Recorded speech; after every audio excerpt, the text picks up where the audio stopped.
What is going on, everybody? How's everybody doing today? Welcome back here today to a mock draft reaction of Bleacher Report's 2020 NBA mock draft. 3 trades that would blow up the lottery. This was written by Zach Buckley on November 11th. So this is recorded on November 11th. You might see this on the 12th, 13th, or 14th. I'm not too quite sure yet when you're going to see this, but we know nothing about this draft. Like, I don't know who the Timberwolves are taking number 1. Either it's LaMelo or Edwards who they're trading out of the pick. I don't know who the Knicks are taking. I don't know who the Bulls are taking at 4. We still don't know who the Warriors want to take at 2. Or if they're going to trade the pick. The Hawks might trade out of the top 10. We might see the Timberwolves hop in. There was a report the Nuggets want to go in. The Spurs want to move up. The Celtics want to move their picks. A lot's going to go down, I feel like, from like November 16th to the 18th. Like, I have a feeling we're going to see some major moves made. So, drop a like if you guys do enjoy these videos. I just dropped, or I'm dropping on Thursday the 12th. So, it should be up by now, but whenever you're seeing this, or, yeah, it should be. My top 30 players in the draft. I ranked my top 30 big board. Go check that out on my main channel. Link to that is in the description. So, yeah, let's get into this. So, there's a trade at number 1. OKC moving up to number 1. Well, OKC has plenty of draft picks, so let's see what they offer here. Number 1 in Culver. Oh, well, what? What is this article? Okay, well, this is dumb. I was expecting to see like a bunch of OKC picks, maybe Lou Dort in there. I doubt Baisley, but no, I see Shai Gilgeous-Alexander. Why would the Thunder do that when Shai is probably just as good? He's probably way better than LaMelo Ball might ever be. Like, we could say that Shai Gilgeous right now is a better player, has a higher ceiling, more potential, more upside. Because we've already seen him, like, play really well in the NBA. I don't agree with that whatsoever. I don't think that's a very good idea. I disagree with that. I disagree with that a lot. Okay, so the Warriors are taking James Wiseman at 2. It's the logical thing. But if Ball goes 1, I just don't see the Warriors passing up on Edwards, man. I don't. I really don't. So that's why I'm a little skeptical on if Golden State is going to take Wiseman at 2. They should. That's what I would do, but I don't know if they will. He's my 3rd player in the on my big board, if you're curious. So that means Anthony Edwards kind of stays close to. I don't know if he's from Georgia, but yeah. So he would go to Charlotte, which is one state above Georgia? No. 2 states above Georgia, because then it's Georgia, South Carolina, North Carolina. I do want to see if Anthony Edwards is from. Where is he from? Let's see. Where's Anthony Edwards from? Oh, he's from Cal. Interested to go out to Georgia. Okay, so yeah, I mean, if he's there, that's just like he falls into the lap of Charlotte. I think Charlotte would be happy with either one of the top 3. I would be happy with either one of them as well. Next up, 4. See, this is where it gets weird because that is pretty much going to be the top 3 in some way, shape, or form. It's going to be Edwards, Ball, and Wiseman to each one of the teams of Golden State, Minnesota, and Charlotte if no trades are made. But number 4, I feel like Chicago could take Denny Avdija, Obi Toppin, Killian Hayes, or Isaac Okoro. Maybe even Tyrese Halliburton. That's like 5 different guys they could end up drafting. It's a lot. So they, yeah, this, I think in my mock draft, I will have Denny going 4. But a lot can change in a week. So my final mock draft comes out on November 18th on draft day. But right now, I probably would have Denny mocked at 4. Not what I would do, but I do think that the Bulls would do this. Either him or Okoro. They go for the wing over the big and Toppin and the guard in Killian Hayes because they could use another wing to pair up next to Zach LaVine because this is probably Otto Porter's last year as a Chicago Bull. Next up we have is trade at 5. The Wizards moving up to get Onyeka Okongwu. That actually seems like a logical thing. So they're giving up 9, 37 and Troy Brown. They're taking on 5 in Cedi Osman's contract. I don't know if Cleveland would do that. I don't. Unless Cleveland really like somebody that they think could be there at 9. Either it's a Halliburton, a Okoro, or a Toppin. I don't think Toppin falls to 9 if this trade is made. I'm trying to think. I mean, okay, so then let's say Halliburton goes 6 to the Hawks. And then 7 is Detroit. They take Hayes. Knicks at 8. Or at 7 they take Hayes. Knicks at 8. I mean, Toppin could. I mean, I think the Knicks would take Toppin at 8 if he's there. So, I mean, there's a chance Okoro could fall. Okoro, Halliburton, or Hayes. Okoro or Halliburton could fall to 9. I mean, if you feel like you're going to get your guy at 9, you get off Cedi's contract, which I believe has 2 years left on it. And then you get Troy Brown Jr. you may use in return, who you could say is better than Cedi Osman. And then you get pick 9 and then a high 2nd round pick.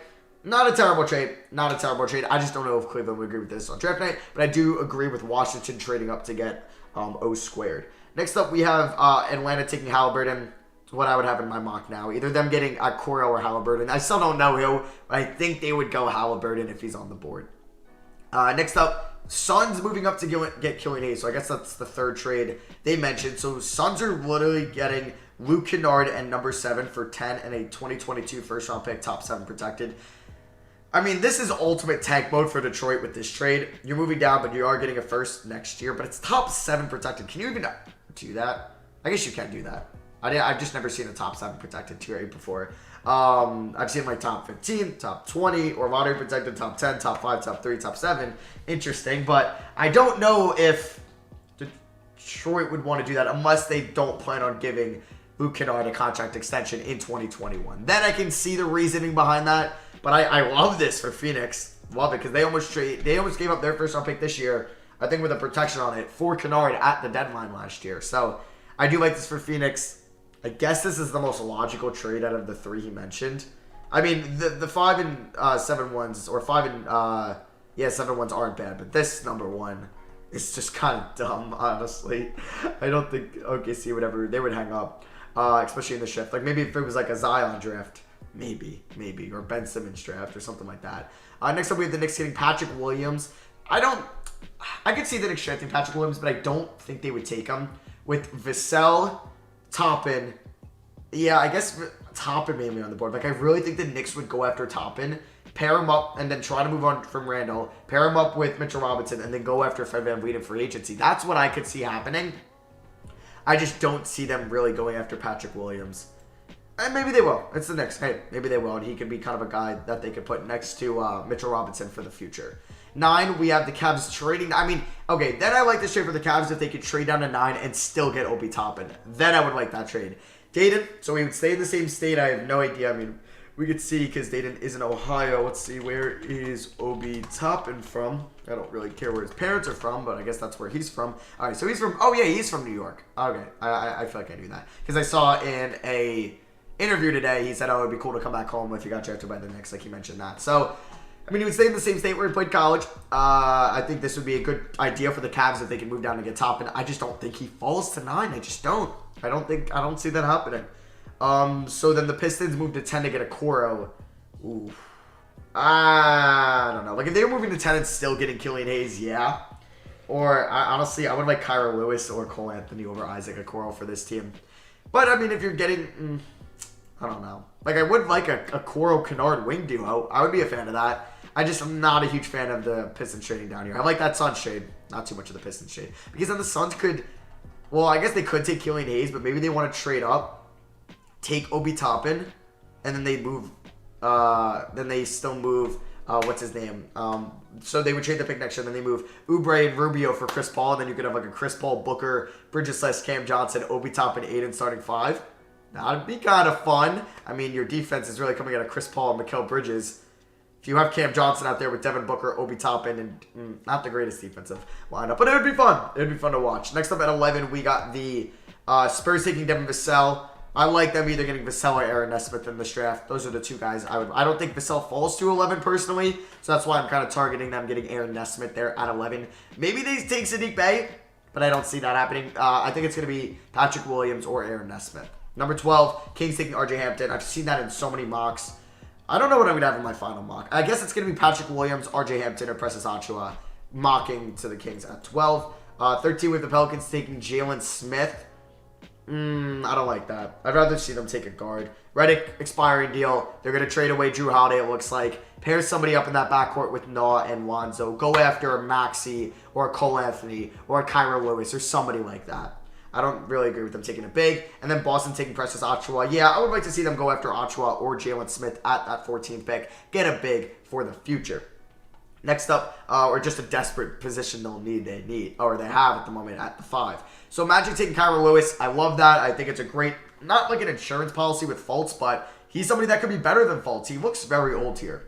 In this picture, he kind of looks like he's in his mid-30s. But he's 19 years old, so I'm 2 years older than him. But if you put me and him next to each other, he probably looks a lot older than me. But yeah, 15 I think is crazy good value for Kyra Lewis. I wouldn't mind the Knicks taking him at 8. I'm a fan of Kyra Lewis. I really am. I'm a big fan of Kyra Lewis. Portland taking Sadiq Bey at 16. Yep, if he's there on my mock at 16 for Portland, that is 100% the pick for me there. So I agree with that. 17, Minnesota taking Aaron Nesmith. So he's falling just a little bit. But I feel like in this draft, so many prospects have such a long long range. Like, I saw a tweet that Aaron Nesmith could go as high as like 8 to the, or 9 to the Wizards, but they can also go like 20 to the Miami Heat. It's like crazy how this draft is going. I mean, if he's there and you end up with, well, I guess you're ending up with Shai Gilgeous-Alexander and Aaron Nesmith in this draft, but I mean, if you end up with Aaron Nesmith and Anthony Edwards, I think that's 2 really good wings for your future that can shoot the ball. Dallas, Maxey at 18. I honestly, I kind of like Josh Green over Maxey. I even like Pukaszewski here. I even like Cole Anthony here. Yeah, Bleacher Report does not like Cole Anthony. They really don't. I don't really. I'm not a huge Maxey guy. I'm not a huge Maxey guy. It depends on the team. I guess he would probably flourish in Dallas. I feel like he would have a similar role to like DeLon Wright. Josh Green going to the Nets at 19. I like that a lot. But if they move Dinwiddie and they need a backup point guard, Cole Anthony's on the board. Just saying. 20, Desmond Bane to the Heat. Wait, Tyrell Terry's also on the board. I don't know if I would think, yeah, I don't know. So Heat taking Bane at 20. He's going to probably go higher than a lot of people think, like around 20. Really good shooter out of TCU. And in that development system where they've already developed so far, like Duncan Robinson and Tyler Hero to be great shooters, Bane's probably next man up there. Next up, we have Tyrell Terry going to the Sixers at 21. I mean, that's perfect. I don't know if he falls to 21. I don't know if he gets past Brooklyn, Dallas, or Miami. But if he does, hey, if you have the option of Cole Anthony or Tyrell Terry at 21, the Sixers kind of lucked out. Denver Nuggets at 22, taking Jamius Ramsey. Once again, Monty Morris being an expiring deal. I guess he gives you somebody that could possibly be better than Gary Harris, but I just don't know if I would take any of these guys over Cole Anthony, especially the Utah Jazz here. Moody is gone. Look for a backup ball handler, somebody that can actually maybe be able to play next to Donovan Mitchell going forward, like right away. I think Cole Anthony is way more NBA ready than Jaden McDaniels, so I kind of disagree with that. So he's Cole Anthony going to the Bucks at 24. I mean, that's amazing. That's amazing. Honestly, I don't think his season was that disappointing. Like, I know the season with the Tar Heels was bad, but if we, I mean, just look at his pure stats. Like, I watched a lot of Cole Anthony this year, and I know the offense was just really bad, but he averaged 18.5 points, 4 assists, 5.7 rebounds. Yeah, he shot 38% from the field, but he shot almost 35% from 3 on 6.5 attempts a night, and he shot pretty well from the line, 75% on 5.8 attempts a night.